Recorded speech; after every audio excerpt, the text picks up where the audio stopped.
Passing Thoughts of a Firefighter by F.J.Bates, Chapter 8, The Summer Street Fire. In addition to the post hydrants, there is another type of hydrant called the lorry hydrant, or chuck. This is a portable hydrant carried on each engine, with a few spares for outside mutual aid companies. Spare chucks are kept in headquarters and placed on the outside company's equipment when they are covering for us in case of multiple alarms. At street level, directly over the water main and usually at intersection, there is a circular cap which covers a 12-inch opening. Each piece of apparatus carries an L-shaped tool which removes the street level cap. Once the cap is removed, one can see an 8-inch pipe with female threads, and further down, a brass keyway directly over the main. The location of these lorry hydrants must be known to all officers, especially in districts where they are found at every block. The winter snows cover these hydrants so that it is difficult to find them when rolling into a fire. Usually the water department personnel patrol the city, putting salt all around the cap area so that one can spot this slush in comparison to hard-packed snow adjacent to the area. Extra shovels are carried on the apparatus in the winter just in case the snow is deep, as the streets may not be plowed at the time of an alarm. Also, each hydrant location is different. There is no set pattern, as the direction of the main regulates the location. Sometimes it may be close to the curb or it may be in the middle of the street. The portable hydrant or chuck that attaches to the lorry hydrant is approximately 3.5 feet high. The base is 8 inches in diameter with male threads and a large rubber gasket below the flange. There is a T-shaped handle keyway opening at the bottom. There are 2 4.5-inch openings and 2 2.5-inch openings, or 4 2.5-inch openings located at the top.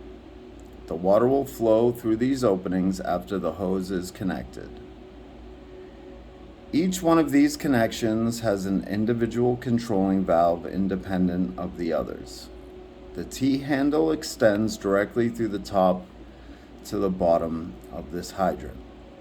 To put this portable hydrant into operation requires 1 or 2 men to remove it from the apparatus. It is carried to the location of the street cap, which is lifted up by the L-shaped tool. One man then puts his shoulder under the T-handle, and by pushing upward against the handle, he will keep the keyway from jamming. One hand is placed on each projecting 2.5-inch opening, and the hydrant is lifted up enough to drop onto the street opening, where the threads will mesh together. Sometimes one must drop this hydrant into the street opening about 8 to 12 inches before the threads make contact. Also, the hydrant must be moved in all directions as the street connection is not level. It may be a little to the right or left, and feeling and listening, the hydrant is dropped into position. It is then turned clockwise until made up tight. The handle, which has been kept up high by the shoulders, is then dropped down where the keyway is contacted. By turning this handle clockwise, the water from the main directly below is then turned on and controlled by the independent gate valve for each opening. To set a chuck is a tough assignment under fire conditions, especially when the water is needed in a fast-burning fire.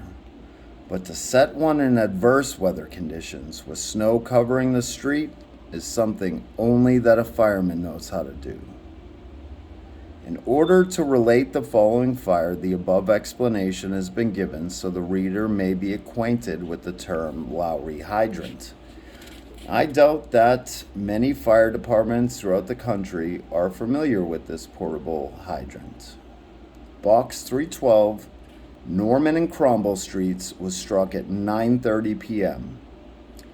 The alarm was for a fire in one of Salem's two remaining historic carriage sheds. The historic carriage shed, converted into a two-car garage and storage shed, was enveloped in flames upon our arrival.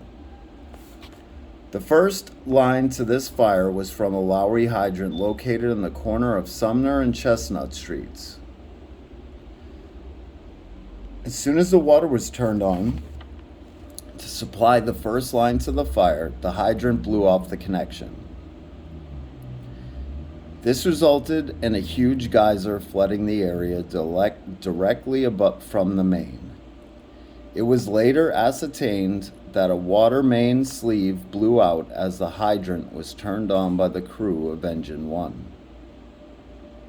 This put the Lowry hydrant out of commission, and Engine 3, parked nearby, was ordered to proceed to another Lowry hydrant on the corner of North and Essex. Just as Engine 3 started to roll to carry out this order, it was disabled by a broken rear axle.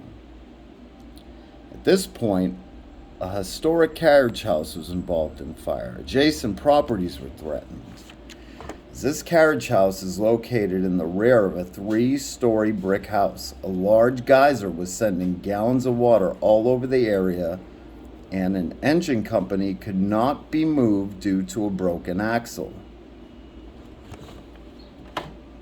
Engine 2 took the hydrant at the intersection 600 feet from the fire and laid 2 lines to the yard in which the large shed was situated. The Lowry hydrant was set in the middle of the intersection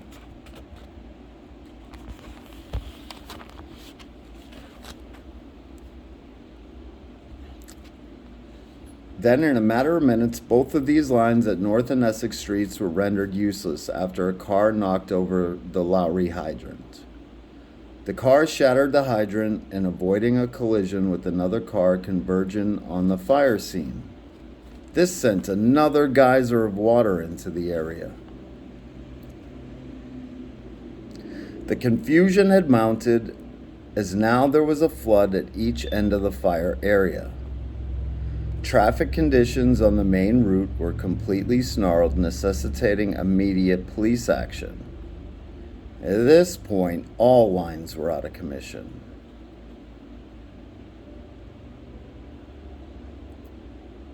The street was lined with hose, and yet there was no water on the fire. Deputy Chief Jake Grady arrived, and as luck would have it, we came face to face. He was a huge man with a ruddy complexion. His eyes were blue. His ridged eyebrows punctuated everything he says. "What is going on?" he asked. "All lines out of commission," I replied. The deputy could see the 2 large geysers and immediately sized up the situation. He remained very cool-headed. One line was being laid from the post hydrant on the corner of Norman and Crombie. It quickly delivered water to the front of the shed. Other lines followed. Deputy stated, "Let's start from scratch. Get water on this fire." He proceeded to send in the general alarm, bringing all off-duty manpower to the fire. My orders were to take Engine 4 and lay a line from the post hydrant on the corner of Summer and Broadway to a driveway leading to the carriage shed.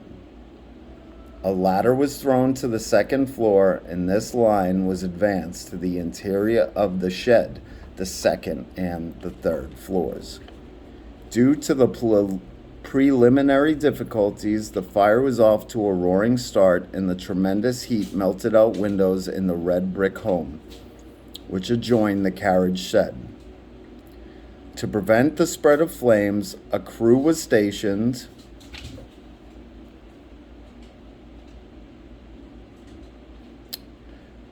in the house to be ready for any emergency. The combination of flames shooting high into the sky and the geysers attracted hundreds of motorists and nearly 3,000 spectators. The police had their hands full, keeping the crowd back and keeping the traffic moving. Traffic at North and Essex Streets was snarled for at least 2 hours. The flames roared through the front of the structure, facing Summer Street, and soon spread through most of the upper part of the carriage shed, where valuable antiques as well as 2 filled trunks and a number of miscellaneous articles were stored. An irreparable loss was the frieze above the garage door, designed by Samuel McIntyre, an internationally known architect and designer. In addition to the loss of the building, the owners also suffered the loss of 2 valuable beds made in France, as well as 2 sleighs valued as antiques. At the extreme top of the shed, there was a coop of pigeons. It was believed they were able to escape. With the destruction of the Sanders shed, the only remaining carriage shed in the city is at the Pierce Nichols house. When things go bad, they generally come in bunches. Yes, wasn't it always that way? And still is, as I have often found out. In cases like this, a lesson is taught. It is better to light a candle than to curse the darkness.